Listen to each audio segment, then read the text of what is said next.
안녕하세요. 하연입니다. 오늘은 돈과 관련된 신념에 대해 이야기합니다. 다시 시작하는 돈 공부 책과 함께합니다. 어떤 일을 성공시키는 데 있어 가장 중요한 건 무엇일까요? 여러 자기계발서와 성공에 관련된 책을 읽었을 때 꼭 빠지지 않는 이야기가 있습니다. 바로 신념, 믿음에 대한 이야기인데요. 외부의 환경이나 상황이 아니라 내면의 신념에 대해서 이야기한다는 것에서 이상하다고 느끼시는 분이 계실지도 몰라요. 다시 시작하는 돈 공부의 저자는 이즈미 아키코라는 일본의 파이낸셜 플래너예요.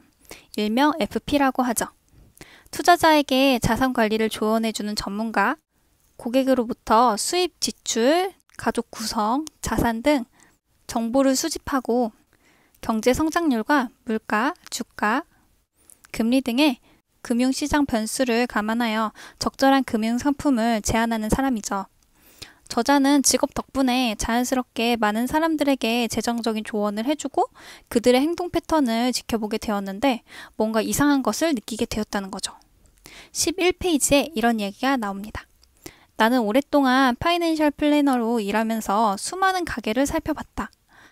근데 그 중에는 아무리 가게 관리를 철저히 해도 여유 있는 생활을 하지 못하는 사람들이 있었다.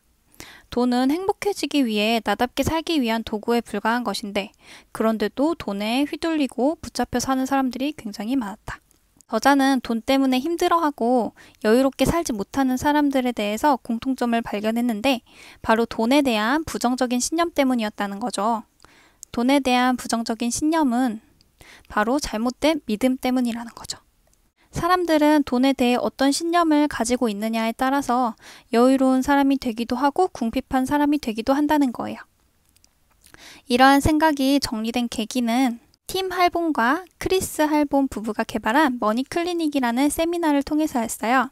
세미나에서는 부와 성공을 끌어당기기 위해 당신의 사고와 자세에 무엇이 필요한지 배울 수 있도록 구성되었고 저자는 수많은 머니 세미나와 개인 상담을 해오면서 부자인 사람과 부자가 아닌 사람에는 인상에도 차이가 있고 그들이 가지고 있는 아우라, 에너지도 다르다는 것을 어렴풋이 느끼고 있었어요. 이러한 차이가 자산에서 오는 차이라고 느끼기에는 부나 성공을 성취하지 못한 젊은 사람들 중에서도 잘 될 것 같은 사람과 그렇지 않은 사람에게서도 차이를 느꼈다는 거죠. 단지 경제적인 지식, 기술만으로는 부나 성공을 획득할 수 없었다는 거죠.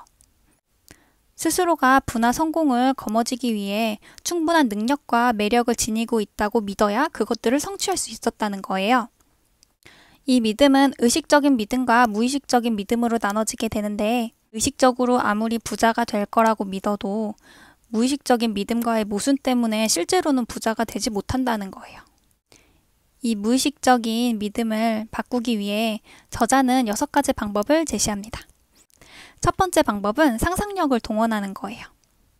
지금의 연장선상에 있는 미래를 그려보고 그에 대한 미래가 마음에 드는지 아니면 그렇지 않은지를 생각해 보는 거죠.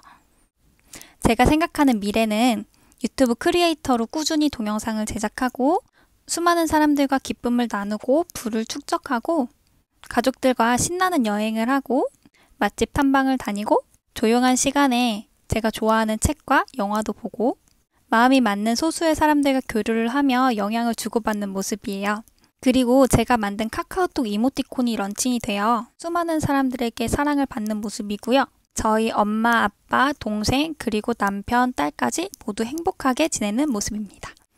두 번째 방법은 첫 번째에서 상상해본 미래가 마음에 들지 않는다면 자신이 원하는 이상적인 미래를 지금의 연장선상에서 다시 그려보는 거예요. 기뻐서 눈물이 날 정도의 미래를 한번 그려보는 거죠. 세 번째 방법은 부와 성공에 도움이 되지 않는 신념을 정리하는 건데요.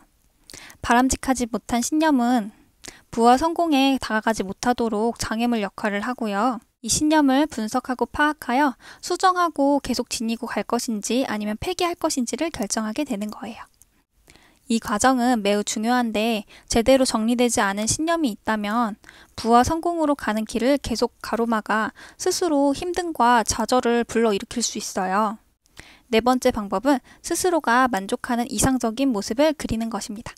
두 번째에서 상상해본 모습이 자신의 미래의 모습이라면 네 번째 방법에서 그려볼 이상적인 모습은 스스로가 어떤 생각을 가지고 어떤 믿음으로 인해 부와 성공으로 다가가는 이상적인 모습을 그려보는 거예요.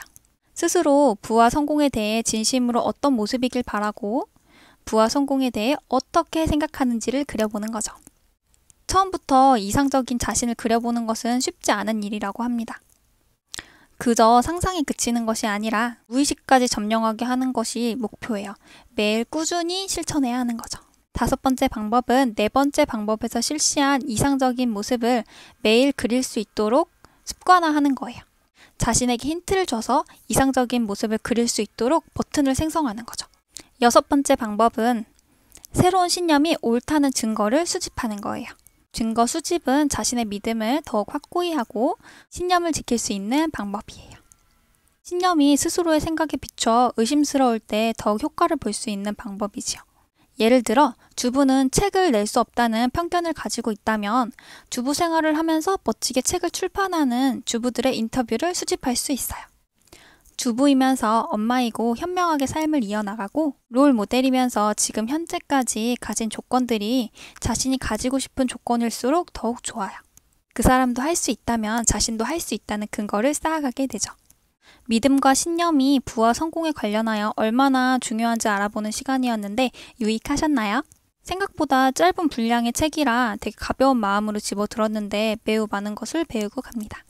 좋아요와 구독하기 눌러주세요. 감사합니다.